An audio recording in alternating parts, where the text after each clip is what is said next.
अस्सलाम वालेकुम नाज़रीन, प्रोग्राम अॼु जी ॻाल्हि में मां जी मेज़बान सबिन मेमण। नाज़रीन, अमुन जी सूरत हाल सॼी सिंध में हिक जहिड़ी आहे। अमुन मान किथे बि बहितर हुजण जी ख़बर नथी मिले। मीडिया ज़रिए क़त्ल गारतगिरी चोरियुनि ऐं फुरियुनि जा वाक़ियात हर रोज़ रिपोर्ट थियनि था। इन्हनि ॾोहारी वारदातनि में अगवा जे वाक़ियनि में पिणु इज़ाफ़ो थियो आहे। नाज़रीन, अगवा जूं वारदातूं जे नज़र विझंदासीं गुज़िरियल साल जी रिपोर्ट ते, त गुज़िरियल साल अगवा जूं वारदातूं सिंध में 1661 रिपोर्ट थियूं हुयूं ऐं हलंदड़ साल जनवरी खां सेप्टेम्बर ताईं इन 9 महीननि में 1711 केस रिपोर्ट थी चुका आहिनि। जेकॾहिं अगवाउनि जे हवाले सां असां खैरपुर ज़िले जी सूरतहाल ॾिसंदासीं त कमिश्नर सखर जी रिपोर्ट मुताबिक़ खैरपुर मां हिन वक़्तु 18 माण्हू भाड़े रंगे चंबे में आहिनि। अगवा जूं इहे वारदातूं कीअं थियनि थियूं, समाज ते इन जा कहिड़ा असर पवनि था ऐं सरकार खे इन्हनि वधंदड़ अगवा जी वारदातुनि खे रोकण लाइ कहिड़ा उपाउ वठण घुर्जनि, अॼु जे प्रोग्राम में इन ते ॻाल्हाईंदासीं। अॼु असां सां स्टूडियो में महिमान आहिनि FPCCI जो ताहयात रुकन MA जब्बार साहब। वॾी महिरबानी जब्बार साहब, तव्हां प्रोग्राम में आया। जे त अॼु जो मौज़ू आहे जेके मुल्क में केतिरा ई ॾोह वधी विया आहिनि, दहशतगर्दी जे वर चढ़ियल आहे सॼो मुल्क, पर सिंध में अगवाउनि जूं वारदातुनि में पिणु इज़ाफ़ो ॾिठो वियो आहे। इन जो कहिड़ो सबबु आहे? दहशतगर्दी जे हवाले सां जेकॾहिं ॾिठो वञे त दहशतगर्दी छा सॼे सिंध में आहे? ॾिसो सभिनि सभ खां पहिरियों मुंहिंजो ख़्यालु आहे असांखे हिकिड़ो यूनिवर्सल या हिकिड़ो आलमी तनाज़ुर में ॾिसणु खपे त क्राइम जेको आहे सो कहिड़े सूरत हाल में वधे थो ऐं कहिड़े सूरत हाल में घटिजे थो ऐं कहिड़े सूरत हाल में उन जे थियण खां फौरी तौर ते उन जो तदारुक बि थिए थो ऐं क्रिमिनल पकड़िजी वञे थो। टियों जेको हिसो आहे उहो तमामु हिकिड़ो मुंहिंजे पंहिंजे ख़्याल में के ज़रूरी बि आहे, अहमियत जो हामिल आहे। जेकॾहिं ईअं थी वञे त पोइ जेको आहे सो क्राइम्स जो वधंदड़ रुझान जेको आहे उहो पंहिंजो पाण घटिजे थो। हिते मुंहिंजो ख़्यालु आहे कुझु हालात टिन्हिनि क़िस्मनि जा आहिनि त हिते क्राइम जेको आहे सो वधंदो रहियो आहे ऐं उन जे वधण वारे जंहिं स्पीड खे असां ॾिसूं था या जंहिं तइदादुनि जो असां वधंदड़ ॾिसूं था, उन मां हिकिड़ी ॻाल्हि साम्हूं अचे थी त पुलिसिंग निज़ाम जेको आहे उन जो टोटल फेल्यूअर आहे। इंटेलिजेंस जंहिंखे चइबो आहे त प्रिवेंटिव एक्शन्स खणण त किथे को क्राइम थी सघे थो या हालात जेके आहिनि से उते नामुसाहिब आहिनि ऐं अहिड़ा आहिनि त क्रिमिनल एक्टिविटीज़ जेके आहिनि से थियण जा रुझानात वधीक आहिनि। इन खे चइबो आहे हिकिड़ो प्रिवेंटिव पुलिसिंग। न हिते ऑपरेशनल पुलिसिंग ठीकु आहे, न हिते प्रिवेंटिव पुलिसिंग ठीकु आहे, पर हाणे थोरी देरि लाइ असां जेको आहे सो जल्दी सां इहो सम्झण जी कोशिशि कयूं त उहो ठीकु छो न आहे।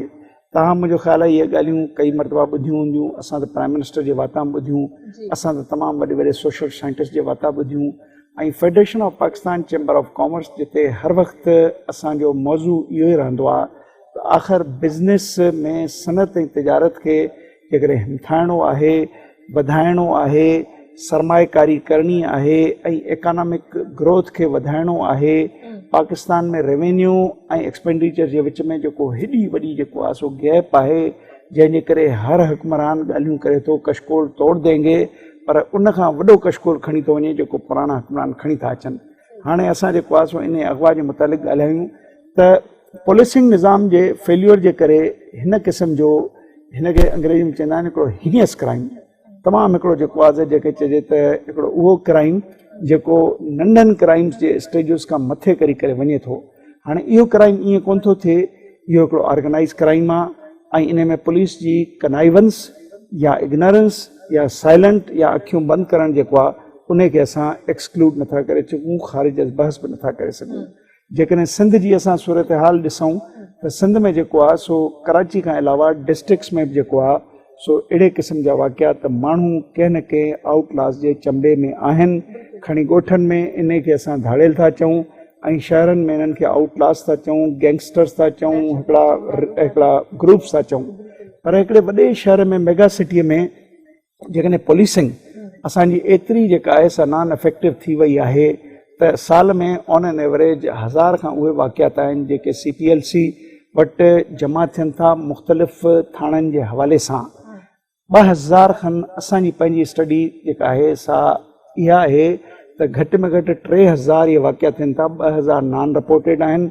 मां साइट जो चेयरमैन रही चुको आहियां। पाकिस्तान जी वॾे में वॾी इंडस्ट्रियल स्टेट, हिकिड़े तमामु वॾे इंडस्ट्रियलिस्ट जे पुट जे बारे में जॾहिं मूंखे ख़बर पई त मां उन वटि वियुसि, मां उनखे चयो त तुंहिंजी मदद कयूं, MI खे चऊं, ISI खे चऊं, स्पेशल ब्रांच खे चऊं, जिते चऊं कंहिं तरीक़े सां इन मां उन चयो न इहो कमु न कयो, मुंहिंजे पुट जी जान ख़तरे में थी सघे थी। उन खां पोइ असां इहो ॿुधो त उन 50 लख किन माण्हुनि करोड़ जूं ॻाल्हियूं कयूं, किन 2 करोड़ जूं ॻाल्हियूं कयूं, पर उहो किसो न पुलिस में कॾहिं रिपोर्ट थियो न कॾहिं थियो। साइट में असां जेके आहिनि से इहे वाक़िया तमामु घणा थिया, नॉन रिपोर्टेड इन करे था थियनि जो माण्हुनि खे पंहिंजी जान जेको आहे, ख़ासि करे उन माण्हुनि वटि जिन वटि पैसनि कमाइण जा तरीक़ा बि आहिनि, सघ बि आहे, इंडस्ट्री बि आहे, कैश सरप्लस बि आहे, उहे इन्हनि ॻाल्हियुनि खे रिपोर्ट नथा कनि। मतलब जेको पैसा ॾेई थो सघे, भुंग जा पैसा या अॻियां जेका रक़म घुरी थी वञे तावान या भुंग जी सूरत में, उहो जेकॾहिं भरे थो सघे त पुलिस खे बिल्कुलु रिपोर्ट करण जी ज़रूरत बि नथो सम्झे, छो त उनखे पंहिंजी जान जो ख़ौफ़ हूंदो आहे त असांजो जेको अगवा थियल आहे उहो ख़ैर ख़ैरियत सां वापसि अची वञे। पर जब्बार साहब, अगवा करण जो तरीक़ो छा एॾो वारदात जो सवलो थी वियो आहे? छा पुलिस पिकेटूं नथियूं हुजनि या पुलिस जो जी किथे रिट न आहे? जीअं तव्हां ॻाल्हि कई त बिल्कुलु पुलिस फेलियर आहे, ईअं छो आहे? छा वारदात करणु, माण्हू खणणु, रस्तनि तां वेंदे माण्हुनि जा फोन बंदि थी था वञनि, उन्हनि जूं गाॾियूं जेके आहिनि से वीराननि मां मिलनि थियूं, छा माण्हू खणणु एॾो आसान थी वियो आहे? ॾोह करणु एॾो आसान थी वियो आहे? सभिनि मां जॾहिं अॼु खां तव्हांखे साल ॿिनि पहिरीं जी ॻाल्हि ॿुधायां, इस वटि जॾहिं असां हिकिड़ा नंबर्स खणी ईंदा हुआसीं, ही कॉल्स, ही नंबर्स, इन्हनि खे तव्हां जेको आहे सो कंहिं तरीक़े सां इंटरसेप्ट कयो, शायदि क्राइम थियण वारो आहे, पैसा घुरिया वेंदा हुआ, थ्रेट्स बि कयूं वेंदियूं हुयूं। डीआईजी बशीर मेमन असां सां लाइन ते असां ॻाल्हाए वठो, पोइ कंटिन्यू कयूं था। अस्सलाम वालेकुम बशीर साहब। वालेकुम अस्सलाम। बशीर साहब, सिंध में अगवा जी वारदातूं जेके वधी रहियूं आहिनि, मुख़्तलिफ़ ज़िलनि मां हर रोज़ इहे वाक़िया रिपोर्ट थियनि था, किथे ॿार बि खजनि था त किथे माण्हू बि खजनि था, औरतुनि जे अगवा जा वाक़िया बि रिपोर्ट थियनि था। इन्हनि वाक़ियनि जे वाध जो कहिड़ो सबबु आहे? हाणे आउं तव्हांखे पहिरीं हिकिड़ी ॻाल्हि ॿुधायां कि इहो त क्राइम जेको आहे सो पाण खे थोरो ॾिसणो पवंदो त जेके बि पुलिस ते अफ़सर आहिनि उन्हनि खे थोरो घटाइणो पवंदो। उन खां पोइ तव्हांखे हालतूं बहितर थियण शुरू थी वेंदियूं। आउं तव्हांखे मिसाल ॾियां, मोहम्मद शाह, इरफान बलोच जॾहिं एसपी हुया पंहिंजनि ज़िलनि में, तॾहिं काफ़ी सिचुएशन ते इम्प्रूव थिए थी ऐं 0% अची वञे थो। वरी पाण ॿियो ॾिसूं अॻवान ऑफिसर्स में, अमजद शेख आहे मटियारी में, वरी हुन खां पोइ जावेद किसकानी आहे। इहे जॾहिं ऑफिसर्स पोस्ट थियनि था त शयूं डेफिनेटली इम्प्रूव थियनि थियूं। ऐं ज़ाहिर आहे इहो त हाणे जेको सुठो ऑफिसर लॻाईंदो त ज़ाहिर महिनत कंदो, ज़रूरु पंहिंजी जेको आहे जेका स्ट्रेटेजी ठाहींदो उनखे एनफोर्स कंदो ऐं कंहिं क़िस्म जी इंटरफेरेंस कोन कंदो। बजाए हिनखे जो तव्हांखे इहो मतिलबु पाण तारीख़ वधायूं, इहो सोशल इंडिकेटर्स खे वधाइण जी ज़रूरत आहे पंहिंजी, नो डाउट अबाउट इट। पर पुलिस जो जेको निज़ाम आहे, इहो एसपी साहब जेको हूंदो आहे, उहो ई बेसिक असांजो जेको plan execution, crime prevention, crime detection में SHO ऐं DSP, उहे ॿई SHO जी पोस्टिंग मुंहिंजी जेका तरजीह आहे, उहे जेकॾहिं तव्हां मैरिज ते कयो, उहे जेके ऑफिसर्स लॻायो, उहे जेकॾहिं तव्हां उन ॻाल्हि ते लॻायो त बाबा हिन जो पुराणो रिकॉर्ड छा आहे, हिन वक़्तु छा आहे। अच्छा बशीर साहब, तव्हां ईअं चवण था चाहियो त जेकॾहिं पुलिस ऑफिसर सुठा मुक़रर कया वञनि या उहे बहितर कारकर्दगी ॾेखारनि त इन्हनि वाक़ियनि खे, अगवा जा जेके वारदातूं थियनि थियूं, इन्हनि खे कंहिं हद ताईं रोके सघिजे थो? बिल्कुलु डेफिनेटली छो न। हाणे मिसाल तौरु आउं तव्हांखे ॿुधायां, यंग ऑफिसर आयो आहे सखर में, किताब शाह। आउं सम्झां अहिड़ा जेके नौजवान, यंग, ऑनेस्ट, इंटरप्राइज इनिशिएटिव वठण वारा ऑफिसर ईंदा। अमजद शेख आहे, तव्हां मटियारी में, तव्हां भले मटियारी आम माण्हू खां पुछो, तव्हांखे पाणे ॿुधाईंदा त कहिड़ियूं नौवान सिद्दीक़ हुयो बिल्कुलु ख़ासि नहीं, हुन वरी को ऑफिसर ऐं उनमें तव्हां थोरो असांखे इन्हनि शयुनि खे करिणो पवंदो कि जेको शयूं कहिड़े पासे, या वरी गाइड उन्हनि जे लाइ DIG बहितर हुजे। फॉर एग्जाम्पल जावेद जेको हड़काणे में हाणे वरी खाद मिलंदा आहे DIG, very good officer, very good change. चाहियूं पर विल ऑफ द गवर्नमेंट आउट हुयो त सम्झा बाक़ी थी सघे थो ॿिए कंहिंखे ॿियो बि ख़्यालु हुजे फाइनेंशियल इंडिकेटर्स इंप्रूव थियण घुरिजनि, इंडस्ट्रियलाइज़ेशन थियण घुरिजे, जंहिंमें जेको उनमें प्रेजेंसी बहितर थियण घुरिजनि, बेरोज़गारी घटि थियण घुरिजे, मतिलबु उनमें से वधि टेक्नोलॉजी हुअणु घुरिजे। पर उहा त चलो उहे त हिकिड़ी फ्यूचर जी ॻाल्हि आहे, लेकिन उहा 5 साल में इम्प्रूव थींदो। हिन वक़्तु जो इहो मसइलो आउं सम्झां त मां हाणे मुआवज़ो करे वठो त जिन मिनिस्टर ऑफिसर्स लॻा जॾहिं उन्हनि कमु कयो त इम्प्रूव थी वियो, ऐं जॾहिं ऑफिसर को एॾो तमामु सुठो कमु त शयूं ख़राब थी वियूं। अच्छा बशीर साहब, या कंहिंजी कोताही आहे? सुठा ऑफिसर मुक़रर न करण या ज़िले में अमन अमान कायम करण कंहिंजी ज़िम्मेदारी आहे? इहो ॾोह कंहिंजो थो थिए? मूं तव्हांखे अर्ज़ु कयो, आउं गवर्नमेंट सर्वेंट आहियां, आउं तव्हांखे वधीक छा ॿुधायां, एसपी केरु मुक़ररु कंदो आहे? एसपी केरु मुक़ररु कंदो आहे? It's very simple. वॾी महिरबानी अवांजी बशीर साहब। जब्बार साहब, साॻी ॻाल्हि जेका पाण अॻु में बि कईसीं त पुलिस जो फेल्यूअर आहे। जेकॾहिं भर्तियूं या मुक़ररियूं जेके आहिनि से ईमानदारी ते कारकर्दगी जी बुनियाद ते थियनि त कंहिं हद ताईं इहे वाक़िया रुकिजी सघनि था, इन ते तव्हां छा चवंदा? ॾिसो सभिन सिंध में जेको आहे, जेको रुझान असां ॾिसूं वेठा, सॼे पाकिस्तान खे बि असां उनखे जुदा नथे करे सघूं, छाकाणि त असां हिते वेठा आहियूं, थोरो सिंध खे वेठा फोकस करण जी कोशिशि कयूं। त बशीर महमद जेका ॻाल्हि कई उहा मुंहिंजो पंहिंजे ख़्याल में काफ़ी हद ताईं दुरुस्त हुई।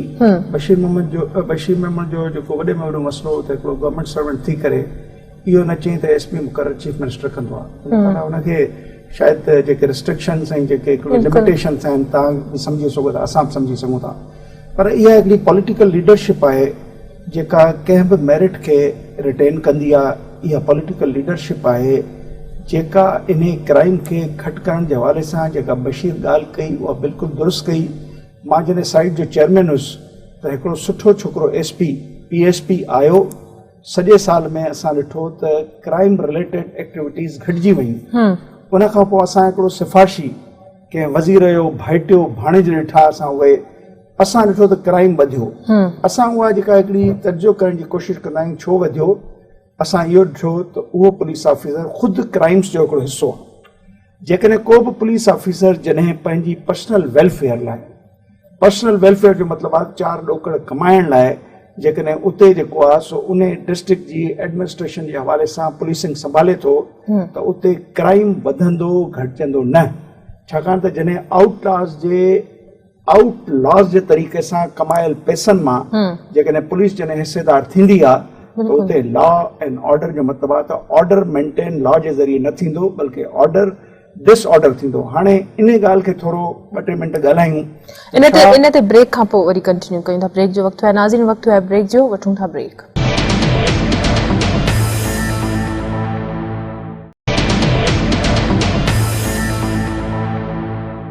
वेलकम बैक नाज़रीन। जी जब्बार साहब, तव्हां ब्रेक खां अॻु में ॾिसो, मां इन जेका आहे सवली ॻाल्हि खे सम्झाइण जी ज़रूरत पे महसूस कई त हिकिड़े एरिया में क्राइम घटिजे वेठो, माना क्रिमिनल्स जे कमायल आमदनी मां पुलिस ऑफिसर जेको आहे सो शेयर होल्डर कोन थो थिए, क्राइम घटिजे वेठो। हुन जा पंहिंजा इंट्रस्ट आहिनि, पंहिंजे फंक्शन सां, पंहिंजी ज़िम्मेदारी सां ऐं पंहिंजे अकाउंटेबिलिटी सां। ॿियो माण्हू अचे थो, क्राइम वधे वेठो।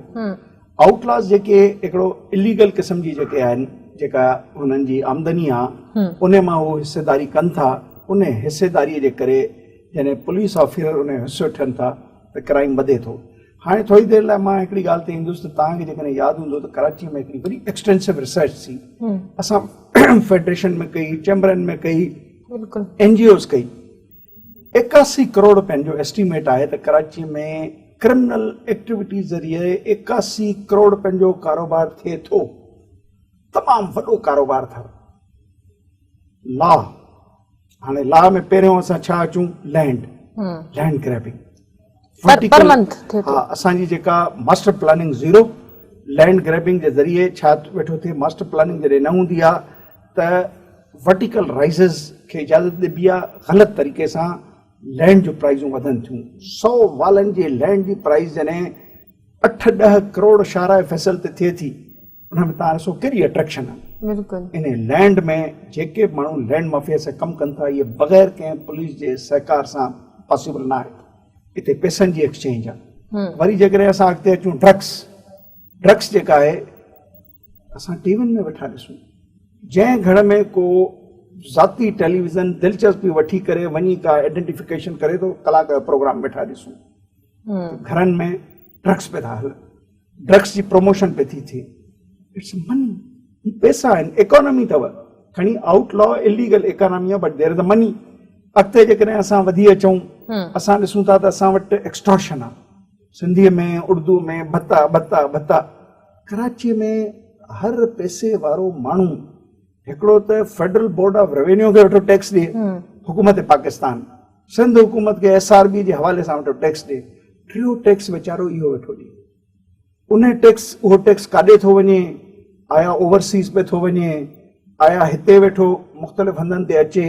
हाणे तव्हां ॾिसो त उन खां पोइ एब्डक्शन फॉर रैंसम जेका तव्हां ॻाल्हि कई, अगवा one of the 4 biggest crimes जेके आइडेंटिफाई था थियनि हिन मेगा सिटीअ में ऐं डिस्ट्रिक्टुनि में, उहो पाण एग्ज़िस्ट थो करे। उन खां अलावा हर क़िस्म जो उहा एक्टिविटी जेका पुलिस लॉस खां वठी हर कानून जे मुताबिक़ नाजाइज़ आहे, उहा बि हिते वेठी थिए। 81 करोड़ रुपया जी लेन देन, तव्हां सम्झो था त 300 अरब रुपया जी इकोनॉमी अथव, जंहिंखे चइजे त हिकिड़ी चोरी चकारी, ड्रग माफिया, लैंड माफिया, इन में पुलिस जॾहिं शरीक थी वञे त मुंहिंजे पंहिंजे ख़्याल में इहा अट्रैक्शन आहे न, वॾी अट्रैक्शन। हर माण्हू खे सवले तरीक़े सां घर वेठे जेकॾहिं कुझु पैसा मिलनि था त पुलिसिंग जो छा थींदो। हाणे असां अचूं त छा थियणु खपे। तव्हां ॾिसो, अनफॉर्चुनेटली सिंध उहो बदबख्त प्रोविंस अथव जिते पाकिस्तान में 3 सूबनि में 2002 जो पुलिस ऑर्डर जो इजरा आहे। सिंध में 1861 जेको अंग्रेज़नि जे ज़माने जो कानून हो, उहो नाफ़िज़ कयो वियो। पैरेलल क़िस्म जी कमांड ठाही वई आहे। इहा बि तव्हांजे हिन अगवा ऐं ॿियनि सभिनी गैर कानूनी शयुनि खे मुंहिंजो ख़्याल आहे अहिड़ी तरीक़े सां सुठे पुलिसिंग निज़ाम खे क़ाइमु न वेठी करे सघे, छाकाणि त सिंध में 2 पुलिस अथव, हिकिड़ो होम डिपार्टमेंट बि पुलिस आहे, हिकिड़ी जेका आहे सा पुलिस बि आहे।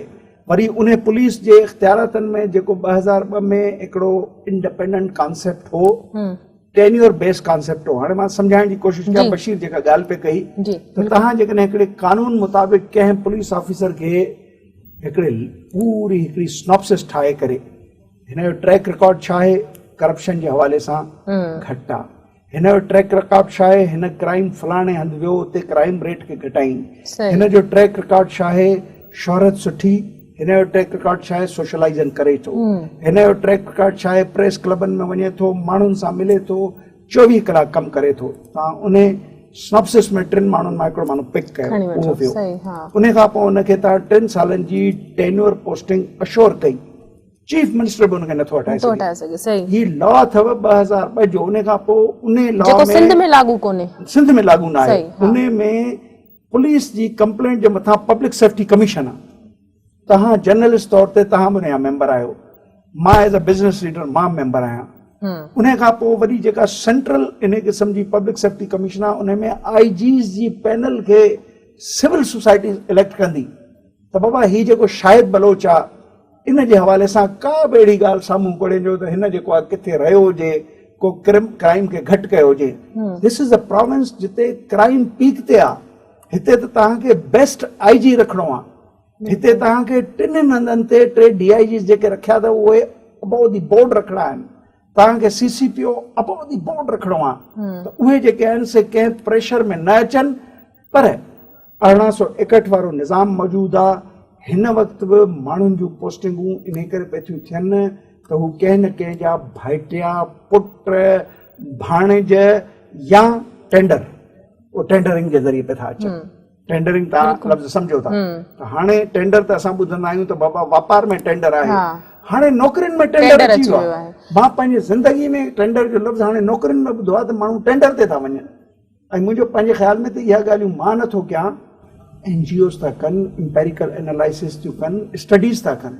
ऐं उन स्टडीज़ में केॾो ख़ौफ़नाक रुझान आहे। सभिनि असां त बिज़नेसमैन आहियूं, असां पैसा लॻाईंदा आहियूं पैसा कमाइण लाइ, पैसा लॻाईंदा आहियूं पैसा वधाइण लाइ। हिकिड़ो पुलिस ऑफिसर जेकॾहिं पैसा ॾेई किथे पोस्टिंग कराए थो त उनजो ओतिरो ई हक़ आहे त उन्हनि पैसनि खे वधाए, ओतिरो ई हक़ आहे त उन्हनि पैसनि खे बचाए। जेकॾहिं हू इन हक़ खे इस्तेमालु कंदो, बैंक में रखंदो त 8% व्याज त मिलंदुसि न, हिते घटि में घटि 8% व्याज जेतिरा पैसा त कमाए, हू किथां कमाईंदो? पुलिस किथां कमाईंदी? पुलिस कमाईंदी अखियूं बंदि करे क्राइम ते, पुलिस कमाईंदी उन्हनि जो हिसो थी करे, पुलिस कमाईंदी उन्हनि खे भॼाइण में, पुलिस कमाईंदी उनखे लिकाइण में।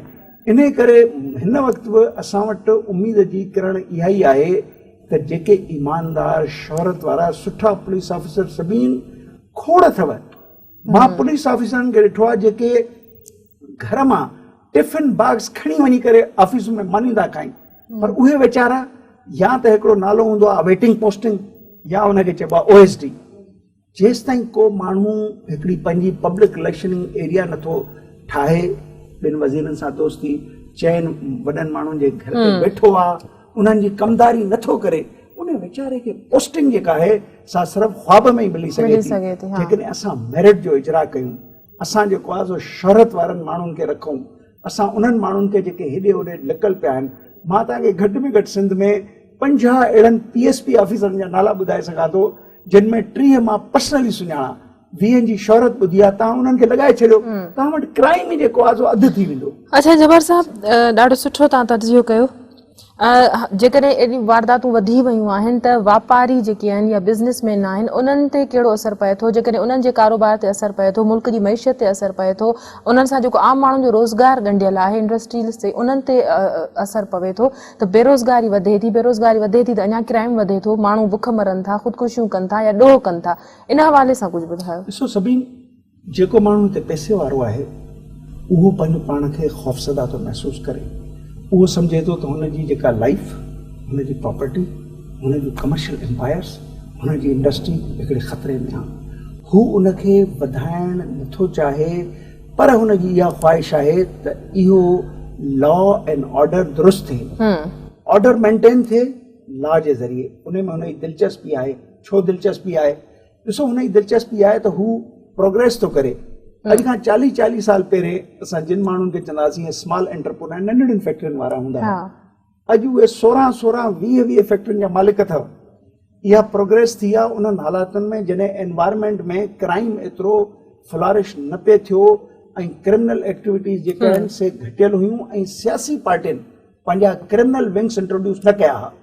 हिन वक़्त ते सियासी पार्टियुनि वटि क्रिमिनल विंग्स आहिनि पंहिंजा, उन्हनि जो थ्रेट अलॻि आहे। माना उहो क्रिमिनल जेको आहे हाणे अकेलो न आहे, उहो कंहिं इंस्टीट्यूशन खे, कंहिं पार्टीअ खे, कंहिं ग्रुप खे रिप्रेज़ेंट थो करे, उहो ॾाढो स्ट्रांग थी वियो अथव। उहो एॾो त स्ट्रांग आहे जो उहो पुलिस ऑफिसरनि जूं इंक्लूडिंग एसपिन ताईं पोस्टिंग थो कराए उन्हनि इंस्टीट्यूशन जे ज़रिए, उन्हनि सियासी जमातुनि जे करे। हाणे तव्हांजे सवाल ते अचूं त आख़िर असांखे जेको आहे सो छा वेठो महसूसु थिए ऐं समाज ते इन जा कहिड़ा असर पवनि था, आम माण्हू इन जो असां कीअं थो भोगे, इन ते वरी ब्रेक खां पोइ मां तव्हांजो जवाबु वठंदमि। नाज़रीन, वक़्तु आहे ब्रेक जो, वठूं था ब्रेक।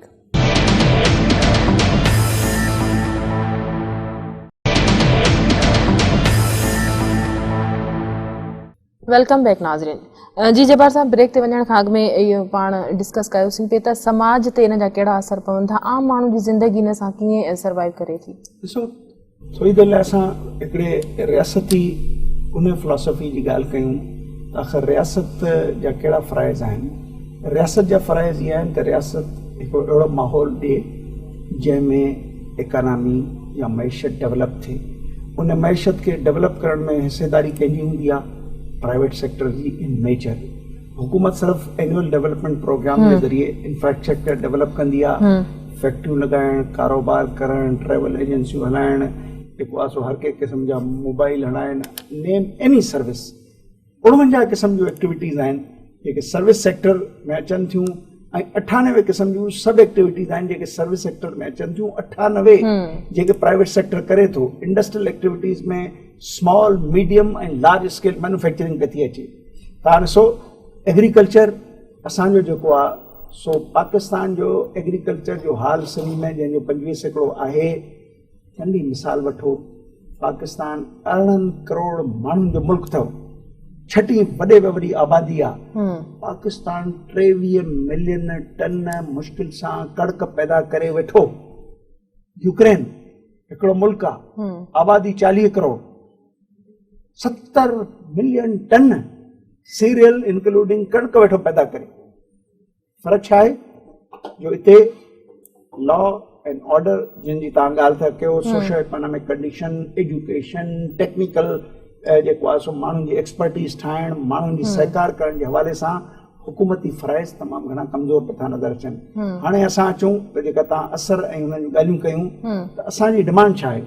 असांजी डिमांड इहा आहे त हिन मुल्क में ख़ुशहाली अचे। असांजो तमामु वॾो कंसर्न अथव, जिन वटि 4 ॾोकड़ आहिनि, त जेकॾहिं ख़ुशहाली ईंदी त असांजे लाइ जेको आहे सो कंहिं तरीक़े सां इन क्राइम जी शिदत में घटिजाई ईंदी। पाकिस्तान में 20 लख बेरोज़गार माण्हू हिते एंटर थियनि था एम्प्लॉयमेंट लाइ। अंग यादि रखो, 20 लख। पाकिस्तान में 4 करोड़ 90 लख माण्हू रोज़गार में मुंसलिक आहिनि, एग्रीकल्चर, इंडस्ट्री प्लस सर्विस, ऐं बाक़ी माण्हू जेका 13 करोड़ आहिनि उहे उन्हनि ते डिपेंड कनि था। जेकॾहिं असां हिननि जी तादाद घटाए छॾियूं त माना डिपेंडेंसी रेशो वधंदो, माना माण्हू ग़रीब थींदा। उहे 10 रुपया जेके 10 माण्हुनि में शेयर थींदा आहिनि, उहे जेकॾहिं 15 माण्हुनि में शेयर करो उन जो सिर्फ़ु हिकिड़ो ई ज़रियो आहे इन्हनि मनफ़ी असरनि खे ज़ाहिर कनि त इकोनॉमिक डेवलपमेंट थिए। हाणे इकोनॉमिक डेवलपमेंट कीअं थिए? इकोनॉमिक डेवलपमेंट जेका आहे सा 2 तरीक़नि सां थी सघे थी। पहिरियों में पहिरियों डेवलपिंग इकोनॉमीज़ में प्रीरिक्विजिट या ज़रूरत आहे लॉ एंड ऑर्डर, हिकिड़ो सुठो लॉ एंड ऑर्डर माहौल। ॿी ज़रूरत आहे हुकूमत जूं उहे पॉलिसीज़ जंहिंजे ज़रिए क़ीमतुनि में इस्तेहकाम अचे ऐं माहौल पैदा थिए त माण्हू इन्वेस्टमेंट कनि। सभिनी हिन मुल्क में हिन वक़्तु इन्वेस्टमेंट जो रेशियो छा आहे? 12% असांजे क़ौमी मजमूई पैदावार। असांजी क़ौमी मजमूई पैदावार 24,000 अरब रुपया अथव, ऐं हिते जेको आहे सो असां 2,400 ऐं 2,600 अरब रुपयनि ताईं प्राइवेट सेक्टर उन में 8% अथव इन्वेस्टमेंट पई थी थिए। असांजी इकोनॉमी 3% खां नथी अॻिते वधे। असांजी पॉपुलेशन ग्रोथ 1.8% आहे। असांखे ज़रूरत आहे 7 खां 8% इकोनॉमिक ग्रोथ जी, जंहिंखे चइजे 2,400 अरब रुपया हर साल असांखे वाधू इनकम आणणी आहे, जंहिंसां वाधू एम्प्लॉयमेंट क्रिएट थींदी, जंहिंसां वाधू ख़ुशहाली ईंदी ऐं इन्हनि जा असर चइबा आहिनि सोशो इकोनॉमिक डेवलपमेंट जा क्राइम ते। मां इहो नथो चवां, हिन वक़्तु पुलिस जे साम्हूं हिकिड़ो वॾो चैलेंज आहे। पुलिस जे साम्हूं जेको कुझु चैलेंज आहे उन में हुकूमती फेल्यूर्स बि आहिनि। हुकूमत सोशो इकोनॉमिक कंडीशन बहितर करण लाइ पंहिंजूं ज़िम्मेदारियूं पूरी न करे सघी आहे। इन करे असां वटि इकोनॉमी जी ग्रोथ जो रेट घटि आहे, ज़रूरत वधीक आहे। इन करे सॼो इल्ज़ाम पुलिस ते नथो ॾेई सघिजे, पर पुलिस खे जेकॾहिं असां मेरिट ऑटोनॉमस टेन्योर बेस 3 साल पोस्टिंग आहे, 3 साल पोस्टिंग आहे। हिंदुस्तान में मां सभिनि तव्हांखे हिकिड़ो मिसाल ॾियां त हिकिड़े एसपी खे जॾहिं चीफ मिनिस्टर हटायो, उहो एसपी हाई कोर्ट वियो त मूंखे त 3 सालनि लाइ हिते रखियो अथनि। मूंखे हटाइण जा सबब जेकॾहिं मुनासिब आहिनि त हटायो वञे, न त कंहिंजे चवण ते कंहिंजी सिफारिश ते न हटाए वञे। हाई कोर्ट उनखे बरक़रार रखियो ऐं ॿियो फ़ैसिलो कयो त इन जो फ़ैसिलो हाई कोर्ट कंदी, होम डिपार्टमेंट न कंदो, को ॿियो न कंदो। त हिन खे हटाइण जा सबब छा हुआ? हटाइण जा सबब मुनासिब न निकिता, उन माण्हूअ 3 साल पंहिंजो टेन्योर पूरो कयो। इन खे चइबो आहे प्रॉपर पुलिसिंग फंक्शन, जंहिंजे ज़रिए असां पंहिंजे क्राइम खे घटाए सघूं था। सोशो इकोनॉमिक रीज़न्स खे ठीकु करण में हुकूमत जो कमु आहे। प्राइवेट सेक्टर खे महिनत ऐं लगन सां हिन मुल्क में कमु करणु, उहो बि हिकिड़ो नेशनल उन्हनि जो हिकिड़ो फरीज़ो आहे। पर एनवायरमेंट त ॾियो तव्हां प्राइवेट सेक्टर खे। अच्छा जब्बार साहब, प्रोग्राम जो वक़्तु ख़त्म थियण वारो आहे। पाण ॻाल्हाईंदासीं अग़वाउनि जे हवाले सां। हिकिड़ी मुख़्तलिफ़ अग़वाउनि जी वारदातनि खे नाला बि ॾिना वेंदा आहिनि। कराची में हिकिड़ो अग़वाउनि जो वाक़िअनि जे हवाले सां कुझु ॾींहं अॻु में मीडिया में रिपोर्ट थियो, शॉर्ट टर्म किडनैपिंग, जंहिंमें मुग़वी खे अग़वा कयो वेंदो आहे, कलाक में हुनजे वारिसनि सां राब्तो बि कयो वेंदो आहे ऐं उनखां 50,000 खां 2-3 लखनि ताईं उनखां उन कलाक जे विच में पैसा बि वरिता वेंदा आहिनि। इन हवाले सां छा चवंदो? काफ़ी सारा इहे केस आहिनि जेके रिपोर्ट नथा थियनि, पुलिस खे नथा ॿुधाया वञनि ऐं जेके हुनजा वारिस आहिनि उहे पंहिंजे मुग़वी जी जान बचाइण लाइ कलाक जे अंदरि ई उहा रक़म जेको आहे उन्हनि खे ॾेई पंहिंजो माण्हू छॾाए था अचनि। इन जो निशानो ॿार बि थियनि था त वॾा बि थियनि था। इन ते तव्हां छा चवंदो? सभिनि ॾिसो, वरी असां अचूं त नॉन रिपोर्टिंग छो थी थिए। नॉन रिपोर्टिंग इन करे नॉन रिपोर्टिंग जो आंसर इन करे आहे माण्हू खे भउ आहे कहिड़े ॻाल्हि जो त उनखे हिकिड़े मुयसर पुलिसिंग निज़ाम जे ज़रिए का बि प्रोटेक्शन न मिलंदी जेकॾहिं उनजे ज़िंदगीअ जो बचाव थींदो त इहो ATM वारे ते अची ATM कार्ड जे ज़रिए जेके पैसा मूंखां वठी करे वियो आहे उहो थींदो इहे केसिस जेके आहिनि से इन्हनि जो तादाद एतिरो अथव CPLC मुख़्तलिफ़ माण्हुनि सां असां बि राब्ते में रहंदा आहियूं जेको तमामु घणो आहे पर इन रुझान खे घटि करण लाइ वरी सॼे माहौल खे ठीकु करण जी ज़रूरत आहे त इहे माण्हू उहे आहिनि जेके वरी चइजे त इन्हनि जेके तव्हां एबडक्शन फॉर रैंसम जी ॻाल्हि कई त अगवा कनि था इहे वरी उन्हनि जा उहे नंढा साथी आहिनि जेके हिकिड़ी ट्रेनिंग पिया था हासिल कनि वॾनि कमनि में विझण सां साॻिया ग्रुप्स आहिनि साॻिया एसोसिएट्स आहिनि इन्हनि खे ख़तमु करण लाइ वरी मां चवंदुसि त हिकिड़ो प्रिवेंटिव निज़ाम पुलिसिंग जो